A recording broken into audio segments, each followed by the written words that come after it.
Chers internautes, chers téléspectateurs, bonjour, bienvenue dans Idée Astro spéciale pleine lune du mois d'avril, précisément du 19 avril.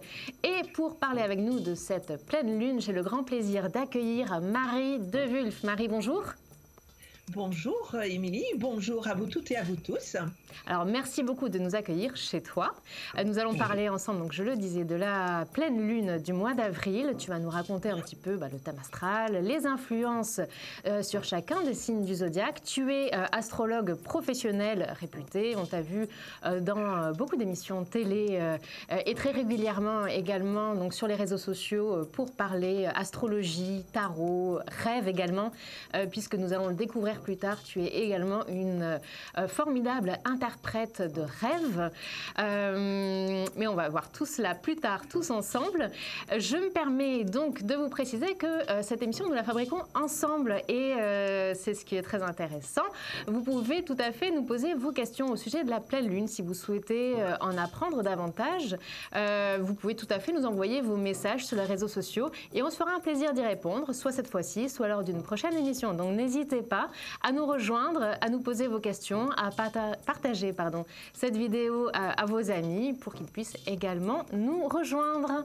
Eh bien, n'hésitez pas également à aller liker toutes nos pages sur les réseaux sociaux. Voilà, ça vous permet d'être tenu informé tout simplement des prochains lives, des prochains castings émissions, etc. Voilà, et de toutes les nouveautés.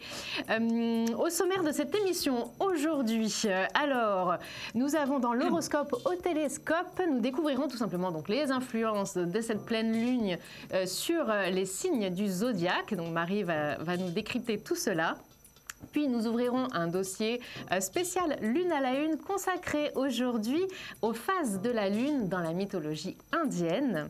Enfin, dans la story du jour, et c'est là aussi que tu rentres en jeu, Marie, puisque tu nous démontreras une nouvelle facette de ton talent. On vient d'en parler. Tu vas décrypter donc le rêve d'une internaute, Joël, donc sans dictionnaire de rêve. Tu ne sais d'ailleurs même pas de quoi il s'agit, ni moi-même d'ailleurs. On peut se dire que les rêves sont parfois farfelus et pourtant tu arrives à leur trouver une signification tout à fait concrète. Et voilà, tu vas nous démontrer tout ça avec le rêve de Joël qui nous a contactés. J'en profite. Merci Marie. Alors j'en profite pour vous rappeler que Marie, que vous voyez ici présente, est disponible tout au long de l'année par téléphone en consultation privée. Et il vous suffit pour cela de la contacter au 01 75 75 40 42. Voilà, alors démarrons tout de suite pour mieux comprendre cette pleine lune avec donc le thème astral de cette pleine lune et puis ses influences. Que peux-tu nous en dire, Marie ? Alors, d'abord, cette pleine lune est encore une fois à la cheval sur une cuspide de signes entre le bélier et le taureau pour le soleil, entre la balance et le scorpion pour la pleine lune qui est juste en face. Donc, c'est vrai que quand elles sont comme ça un petit peu à cheval, comme j'aime bien prendre l'image de la porte, on n'est plus tout à fait dans une pièce, mais n'est pas encore tout à fait dans l'autre. Donc, on est vraiment en train de passer cette porte. Donc, cette pleine lune est encore une fois à cheval comme ça, plus tout à fait d'un côté, pas tout à fait de l'autre, mais avec des influences quand même différentes pour les uns et pour les autres.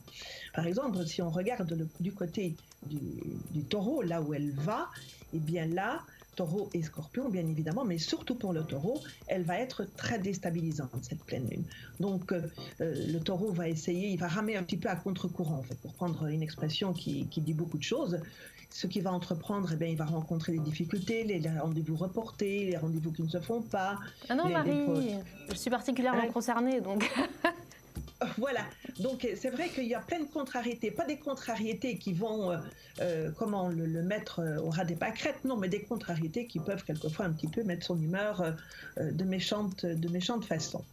Et quand on regarde en face du côté du scorpion, lui, par contre, il va être très énervé. Alors, si vous avez des scorpions autour de vous, c'est pas le moment de le caresser à rebrousse-poil, parce qu'autrement, il a son petit dard qui est toujours là-bas en embuscade, n'est-ce pas? Et dès qu'on lui marche un petit peu sur les pieds, paf, il pique. Donc il peut avoir aussi des propos un petit peu beaucoup plus vitriolés, beaucoup plus épicés, n'est-ce pas? Donc il ne faut pas trop les embêter. Par contre, chez les balances, elles vont se dire, ouf, ça y est, j'en ai fini.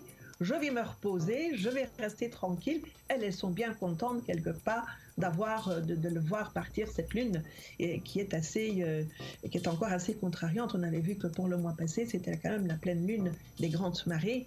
C'est plus les grandes marées maintenant, mais quand même, il y aurait quand même encore au niveau de ce qui se passe dehors, quand même des grands brassages d'air et de vent et tout ça. Avec cette pleine lune-là, parce qu'elle est quand même encore très proche de la Terre, donc elle va quand même agir aussi. Alors, un autre signe qui va être un peu embêté par rapport à cette pleine lune, n'est-ce pas ? C'est le Sagittaire. D'accord. Le Sagittaire, lui, il va plutôt être dynamisé, c'est-à-dire que ces coups de vent, voyez-vous, ça va lui mettre du vent dans les voiles et ça va le faire avancer. Il va avoir, comme les béliers aussi, mais dans une moindre mesure, ils vont avoir des fourmis dans les jambes. Ils vont vouloir avancer, entreprendre, faire des choses, aller plus loin que ce qu'ils voulaient et tout ça. Mais surtout chez le Sagittaire qu'on voit ça. Donc il va être beaucoup plus affecté justement par ce bon vent dans les voiles qui va le pousser en avant. Un autre signe qui va être très contrarié par rapport à cette pleine lune, c'est le Capricorne. Lui aussi, parce qu'il est déjà habité par des planètes un peu rigides, psychorigides même, n'est-ce pas ? Il y a chez lui un combat entre le maintien de ce qui existe et à l'intérieur une pulsion pour faire tout exploser. Voyez-vous, c'est un peu un volcan qui essaye de sortir de la Terre, je parle symboliquement parlant.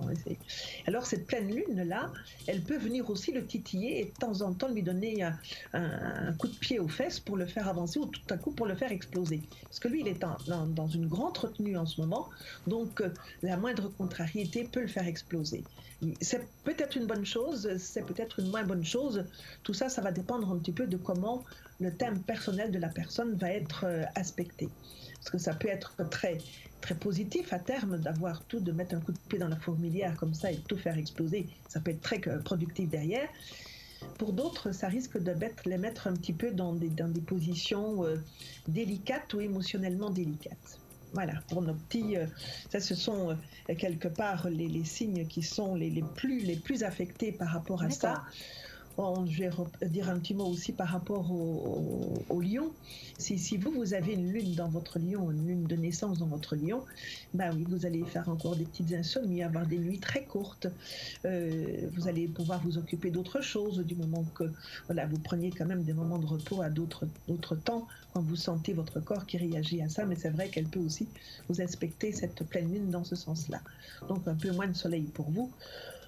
Un peu irritante aussi, mais irritante, je dirais que on peut avoir le verbe haut chez les Gémeaux. Voyez-vous, on peut avoir une certaine faconde, un débit de parole un petit peu plus bruyant, un petit peu plus agaçant pour ceux qui n'aiment pas trop d'être en récréation permanente. Voyez-vous, donc les autres signes sont un peu plus, ils sont un peu plus soft dans cette pleine lune-ci. C'est pas qu'ils peuvent, certains même, vraiment passer au travers des mailles du filet dans cette période. Et de rester bien dans sa petite bulle comme les poissons, par exemple, puis rester dans leur petite bulle comme ça et de laisser passer l'orage au-dessus de leur tête. Ah, d'accord. Et puis pour les insomnies donc du lion, je crois, tu avais aussi ta petite technique d'huiles essentielles, je crois de la lavande notamment. De la lavande, oui, de la verveine aussi, c'est aussi très calmant. Alors, on vaporise un petit peu sur votre oreiller ou bien sur un petit mouchoir que vous mettez sur votre table de nuit, quelques gouttes comme ça, pour que l'ambiance s'imprègne de ces huiles essentielles, oui. Et puis aussi, bien évidemment, de faire quelques exercices de respiration en se laissant aller un petit peu comme si on était une poupée de chiffon. Ça peut aussi aider à induire le sommeil. Bien évidemment, pas trop d'écran avant d'aller dormir, n'est-ce pas? Parce qu'on sait que les écrans, ça énerve, c'est-à-dire que ça réduit le taux de mélatonine, et donc, du coup, ça n'induit pas le sommeil. Très bien. Eh bien, on va tâcher d'écouter tes précieux conseils. Merci beaucoup, Marie.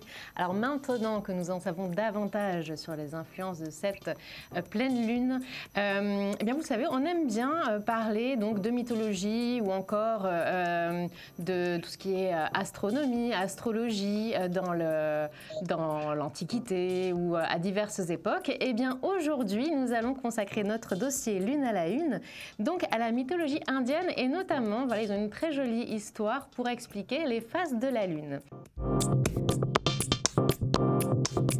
Alors, on va commencer tout de suite. Donc, nous sommes en Inde et donc c'était forcément il y a très très très longtemps.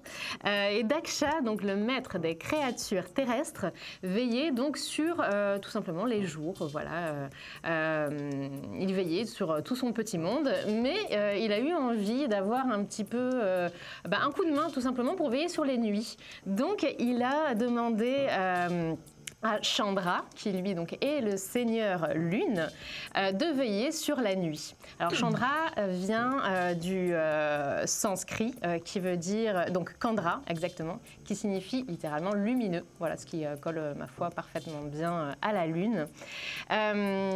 Donc voilà, donc le seigneur lune lui a commencé à veiller sur les nuits, mais il s'est très vite ennuyé. Parce que voilà, il trouvait ça trop calme, il était dans l'obscurité, etc. Donc, il a été tout simplement se plaindre.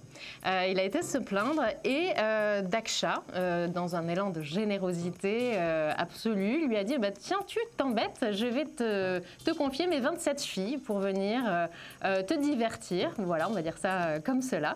Donc, il lui a envoyé ses 27 filles dès la nuit suivante. Et là, tout de suite, ils ont retrouvé une harmonie. On parle de fêtes, de rondes, de chants, de danse, etc.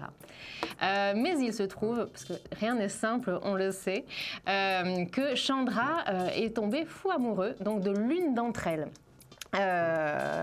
Donc pourquoi pas, elle c'est Rohini, c'est donc l'une des 27 filles et donc il est tombé éperdument amoureux. Et qu'est-ce qui se passe dans ces cas-là? C'est que les 26 autres ont été un petit peu agacées parce qu'elles se sentaient délaissées, elles ont été se plaindre à leur père et leur père, après avoir menacé Chandra qui n'en faisait qu'à sa tête, a décidé de punir Chandra. Voilà.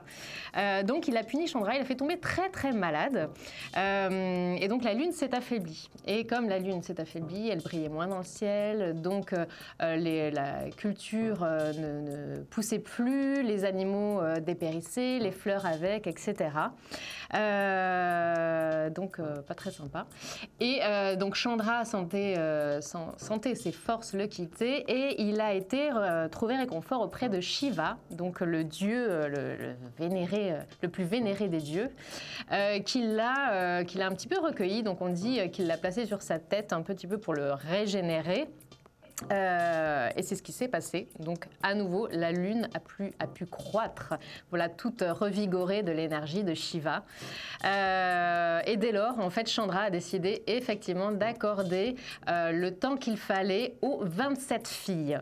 Voilà. Et c'est ainsi donc qu'on peut voir, nous, dans le ciel, la lune croître toutes les nuits qui le rapprochent de sa bien-aimée, et décroître quand il s'en éloigne. Voilà. Donc le temps qu'il passe pour aller retrouver sa bien-aimée au bout de X nuits, il croît, et inversement quand il la quitte.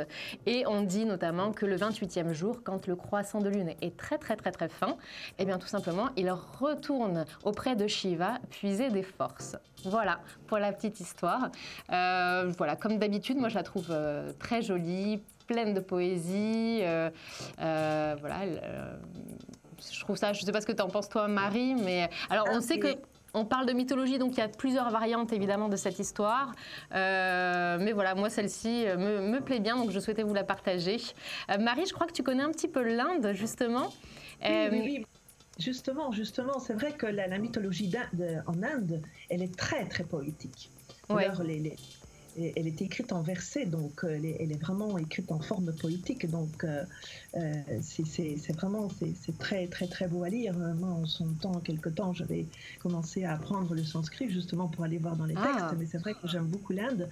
Et en Inde, il faut quand même savoir qu'il y a 33 000 dieux. C'est beaucoup.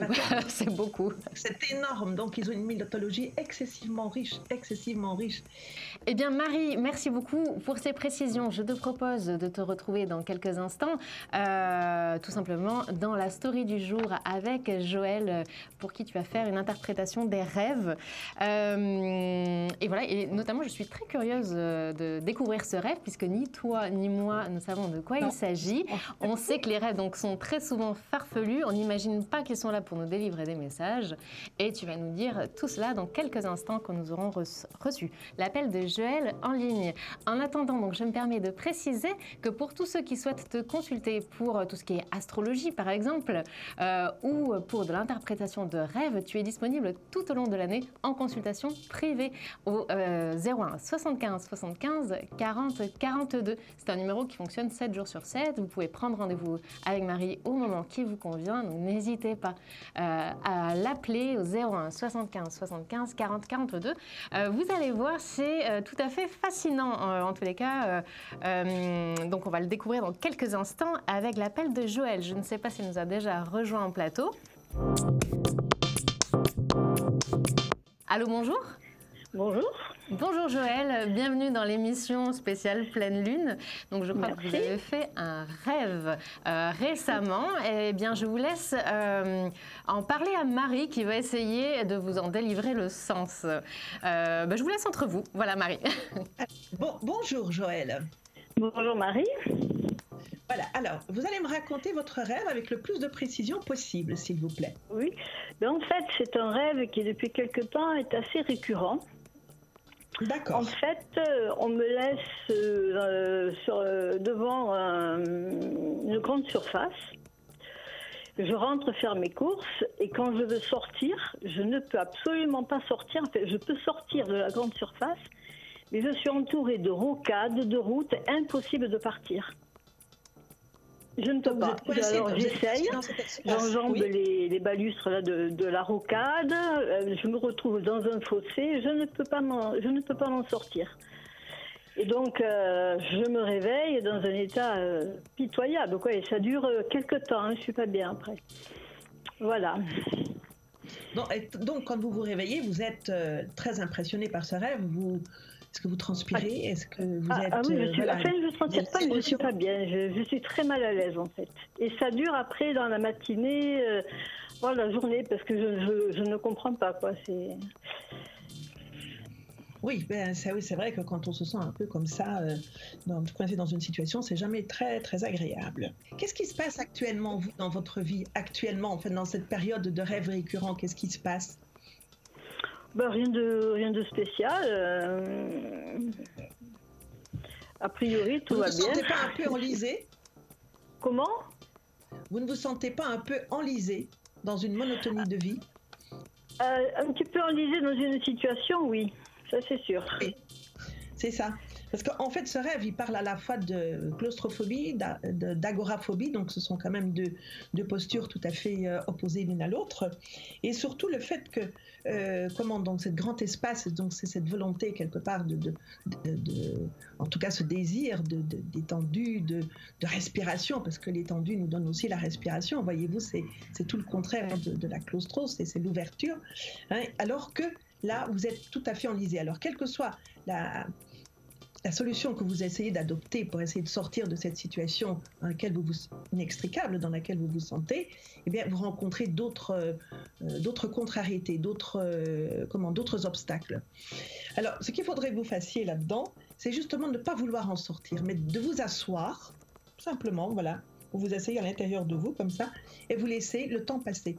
Parce que c'est juste qu'il y a quelque part en vous actuellement une contradiction, qui peut être tout à fait banal, mais qui vous travaille au niveau de votre inconscient, de volonté, ou en tout cas de souhaits, de désirs qui se contrarient l'un et l'autre, et que, tant que ce combat est là, bien évidemment, vous allez rêver, vous allez faire comment ça va sortir comme ça, alors que la solution, elle n'est pas là. Les solutions que vous trouvez, elles ne sont pas les bonnes puisque vous rencontrez d'autres obstacles sur votre chemin. Donc, ne cherchez plus de solution. Elle ne va pas venir de là. Elle va venir comme ça, à un moment donné. Vous allez vous réveiller et vous allez pouvoir le faire. Ce qui serait peut-être intéressant avec un type de rêve comme ça, mais c'est vrai que c'est quelque chose qu'il faut faire avec quelqu'un. Il faudrait qu'on puisse vous accompagner quelque part dans ce qu'on appelle un rêve éveillé. et de vous replonger un petit peu dans cette situation où vous êtes coincé dans ce rêve et quand vous essayez de trouver un chemin, que vous êtes bloqué par des pierres, que vous ne sortez pas de la rocade, etc., de vous remettre en situation pour voir après vous pousser un petit peu, pour voir quelle sera la solution que vous allez trouver. Ça, c'est une chose qu'on peut faire. Mais, à mon sens, ce rêve est simplement en train de vous dire, ma petite Joëlle, prends le temps. N'essaye pas de vouloir faire quelque chose. Pour le moment, c'est pas le moment. Reste un petit peu tranquille. Assieds-toi. Profite de ce qui est là, savoure de ce qui est là, parce que si vous êtes dans une grande surface, il y a quand même plein de choses agréables dans une grande surface, n'est-ce pas? Oui, ça, tout à fait d'accord. Entre les achats alimentaires, on peut y faire les soldes, hein. J'ai ça comme ça. Il y a plein de choses agréables, ce qui veut dire que quand même là où vous êtes, hein, si votre vie est ressemble un petit peu à cette grande surface, il y a quand même plein de choses là-bas qui sont très agréables. Il faudrait peut-être profiter de ces choses agréables avant d'aller voir ailleurs, si vous ne trouvez pas quelque chose de plus agréable ailleurs. Mais d'apprécier déjà ce qu'il y a là. Après, vous trouverez le chemin pour sortir. D'accord. Voilà, c'est plutôt rassurant. Il faut juste attendre un petit peu, profiter de ce qui est là, et puis après, la situation se débloquerait d'elle-même, finalement. Profiter, savourer de ce qui existe, de ce qui est là, de ce qui existe. L'exotisme, c'est pas pour maintenant. L'exotisme, c'est à l'extérieur. Hein. Donc, l'exotisme n'est pas pour le moment, mais vraiment d'apprécier. On vous retient. Appréciez ce que vous avez là sous la main, dans ce grand magasin qui est votre grand intérieur. Et en appréciant ça, ben à ce moment-là, on vous donnera le moyen d'aller apprécier quelque chose d'un petit peu plus loin. D'accord. Voilà, Joëlle. Voilà. Ne sortez pas de vos périmètres. Je vous remercie. Ne sortez pas de vos périmètres maintenant. Voilà. D'accord. Même si vous avez envie, même si ça vous ennuie, explorez ce que vous avez déjà. Et vous allez voir que vous allez trouver plein de choses comme ça très agréables. Et après, ça bougera. Entendu, parfait. Voilà, Joëlle. Je vous remercie beaucoup. Merci à vous de nous avoir rejoints. Ne soyez pas bien quand vous vous réveillez, c'est parce que vous avez le sentiment d'être prisonnière. Ah, tout à fait, complètement. Ça. Voilà. Vous avez le sentiment d'être prisonnier, mais vous n'êtes pas dans une prison parce que c'est meublé, cette grande surface, elle est meublée quand même, il y a plein de choses dedans. Donc vous n'êtes pas dans une en fait, je n'y reste pas, je n'y fais rien, quoi. Promenez-vous dedans. Je veux m'échapper, en fait, hein, voilà. Voilà, mais promenez-vous dedans. Plutôt que d'essayer de vous échapper, promenez-vous dedans. J'essaierai. Voilà, si ça vous arrive encore, même si vous vous réveillez pas bien, mais dites bon, je suis dans ce grand magasin, qu'est-ce que j'aurais bien envie dans ce grand magasin? Ah, ben tiens, le rayon des chocolats, les rayons des pâtisseries, les rayons, oh, tiens, des fruits, des ceci, des cela. Voyez-vous, oh, mais tiens, ça, je n'avais pas remarqué. Et c'est vrai que c'est quand même quelque chose de très bien. Mais voilà, mais je parle du grand magasin, des marchandises qu'il y a dans le grand magasin, mais vous pouvez faire ça aussi sur la vie. Tiens, qu'est-ce que j'ai là? Ah, ben oui, tiens, j'ai une fille adorable, voilà, je vais peut-être en profiter un petit peu plus. Très bien. Ah, ou bien, voilà, j'ai déjà ça, et de vous nourrir de ce que vous avez déjà.